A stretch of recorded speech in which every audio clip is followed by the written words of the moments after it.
नमस्कार मेरे प्यारे देशवासियों।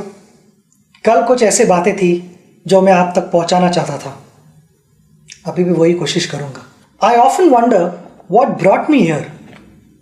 Little did I realise that those baby steps in cricket would lead me to great lifetime memories. I always loved playing sport and cricket was my life. My father, Professor Sachin Tendulkar, was a poet and a writer. He always supported me and encouraged me to be what I wanted to be in life. The greatest gift I got from him was the freedom to play, the right to play. And I would always be grateful to him for that. There are many pressing matters in our country which requires our attention. Economic growth, poverty, food security, healthcare, among many others. Being a sportsman, I'm going to talk on sports, health and fitness of India, for it has a telling impact on our economy. My vision is a healthy and fit India. जब स्वस्थ युवा तब देश में कुछ हुआ. India is set to emerge as the youngest average age nation in the world by 2020. So the assumption is ये young है तो fit है, but we are wrong. We are the diabetic capital of the world with over 75 million people being affected by this disease. And when it comes to obesity, we are sitting at number 3 spot in the world. The economic burden of these diseases will not allow our nation to progress. According to a UN report, the impact on the Indian economy of non-communicable diseases from year 2012 to 2030 will be 6.3 trillion US dollars. यानी Indian 4 crore रुपये. आपने सही सुना, 4 करोड़ रुपये. मगर ये number हम सब नीचे ला सकते हैं अगर हम सब ने यही कोशिश की कि हमारी सेहत ठीक रहे, सही तरह से एक्सरसाइज करें और कोई स्पोर्ट खेले, तो बहुत कुछ बदल सकता है. बट I feel उसके लिए we need a plan to help us become a sporting nation, to change our sedentary lifestyle, unhealthy mindset. हमारे फिटनेस के सेशंस लाइट हो रहे हैं और खाने के सेशंस थोड़े हैवी होते जा रहे हैं. हमें यह आदत बदलनी चाहिए. मुझे लगता है कि इस मोबाइल फ़ोन के ज़माने में हम सब immobile होते जा रहे हैं. Many of us only discuss, but we don't play at all. We need to transform India from a sport-loving nation to a sport-playing nation. Make everyone more active and participative. Inculcate and develop a sporting culture in our country. The northeast of India, which has only 4% population of India, has a vibrant sporting culture. It has produced many sporting heroes, including our boxing icon, Mary Kom. Recently crowned champion weightlifter, Mirabai Chanu, Deepa Karmakar, Baichung Bhutia, Sarita Devi, Sanjita Chanu, and many more. Sport promotes social harmony. President Nelson Mandela's efforts to use the Rugby World Cup in South Africa's journey to become an inclusive state is legendary. Sport has a unique way of building a nation. It builds character for individuals, and character for individuals means character for India. From being a naughty child to chasing a dream to win the World Cup for India, I became more disciplined and more focused. I had a goal and I started planning for it. But the most important aspect was the execution of those plans. Not always did I succeed. There were occasions where I failed. But sports taught me to get back on my feet again and compete in the fairest possible manner. I fondly recall a few lines shared by my father many years ago. पराभव म्हणजे शेवट नाही. हरून घरात बसणं योग्य नाही. कधीतरी एखादा उत्कृष्ट खेळाडूही शून्यावर बाद होतो, पण त्यानंतरचा संघर्षच उद्याचं सामर्थ्य निर्माण करतो. आयुष्याला एक वेगळी कलाटणी देतो. We must build a sporting culture in our country. Otherwise, a young, unfit, unhealthy India is a recipe for disaster. I am humbly proposing a framework of 3 I's here. Invest, ensure, immortalize. Invest. We must invest our own time and effort and ensure our wellness. Each one of us needs to start adopting an active sport and play it regularly. We have our honorable chairperson who loves his game of badminton, much like the famous poet and lyricist Gulzar Saab's love for tennis. Age is no bar, as we are a country where one of the oldest marathon runners is the 101-year-old EP Parmeswaran from Kochi, whom I met recently.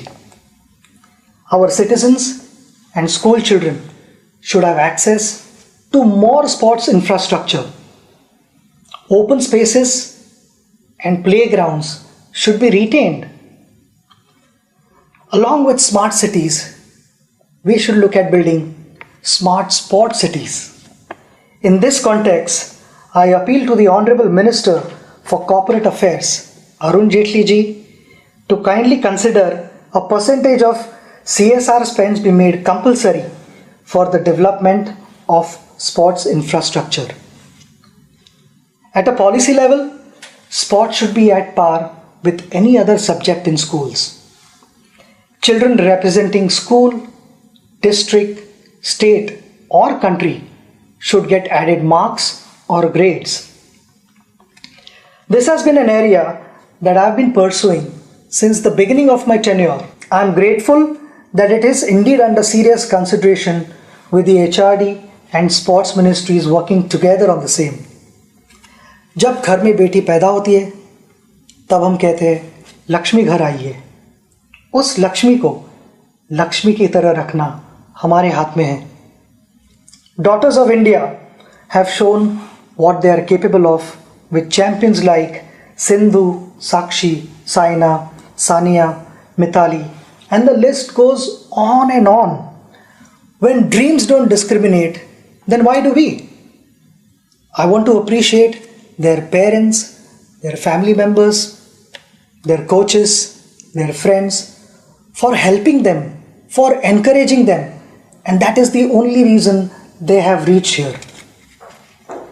My message to parents is to give equal support and encouragement to their daughters and sons, and they will make them proud. Before the Olympics or a major sporting event, our expectations go skyrocketing. I realize that things are changing for the good and that we have adopted a long-term approach on preparation. Along with early identification of talent, we must also have a dedicated squad guiding our athletes' preparations.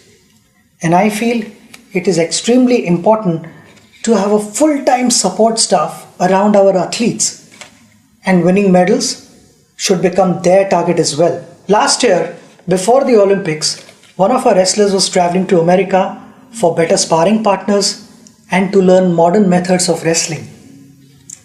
Could we have got them to India instead and used Digital India to share their training sessions with the rest of our coaches?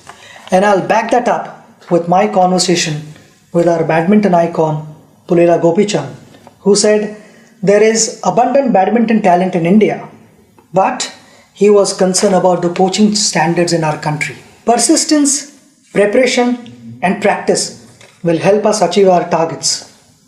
I know there is no glory in practice, but without practice, there is no glory either.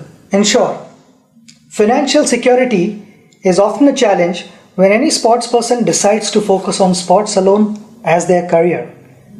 I am sure our colleague and former India hockey captain Dilip Tirki will agree that in most cases, the sporting career ends at the early age of 35-40 years.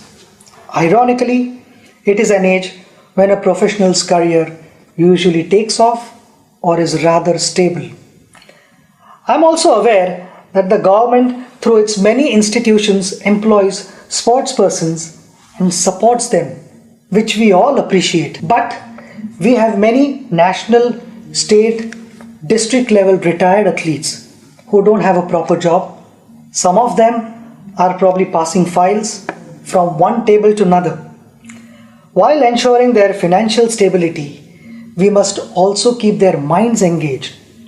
Their skills and passion for sports would be best utilized for coaching our future generation.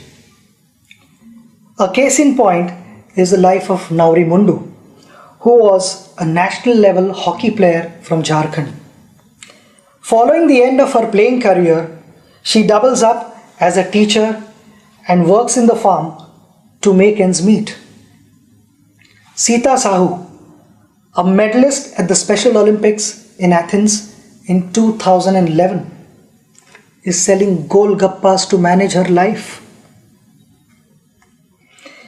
We need to create an organization and engage these athletes to train our school children and identify talent at an early age. There is so much that these athletes have to offer back to our society. It is also imperative to have health insurance for all our national level athletes. The struggles faced by our hockey great Mohammad Shahid in his last days reiterates the need to prevent such unfortunate situations. The life of Shamsher Khan is another reminder of how we have failed our national heroes. The champion swimmer represented India in the 1956 Melbourne Summer Olympics. He finished 5th place, which continues to be the best Indian finish in the last 6 decades. He developed hearing and heart problems, and due to financial constraints, continued to live with these problems till his death. Our national heroes should be able to live a respectable life. Extending CGHS benefits to them is a step in that direction.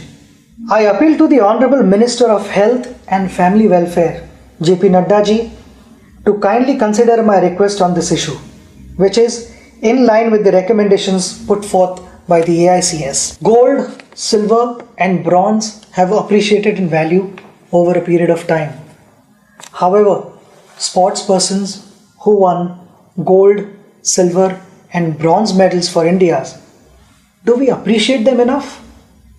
Achievements of champion sportspersons like Nawab of Pataudi, Prakash Padukone, Karna Malleshwari, Ajit Wadekar, PT Usha are not celebrated anymore.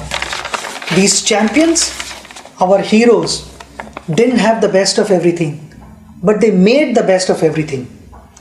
Today's generation probably doesn't even know what these champions achieved in their time. Along with what's happening around the world of sport, I think it is extremely important that the youngsters learn about our sporting history.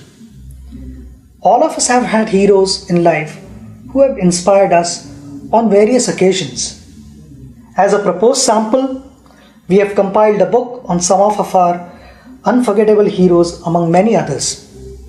I sincerely feel the lives of these champions should be part of our curriculum. Sport has the power to change the world. It has the power to inspire. It has the power to unite people in a way that little else does. It speaks to youth in a language they understand. Sport can create hope where once there was only despair, said Nelson Mandela. In the year 2009, this August House passed the Right of Children to Free and Compulsory Education Bill. It is my humble suggestion that the Act be amended to include the right to play. Sports can be considered an essential and mandated part of the curriculum. Consequently, each child should get the right to play a sport at school.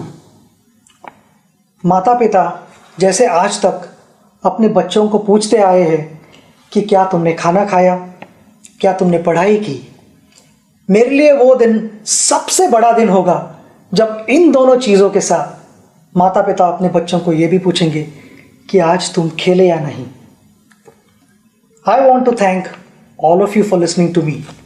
Together, we can build a sporting culture in India and transform the way we live and play.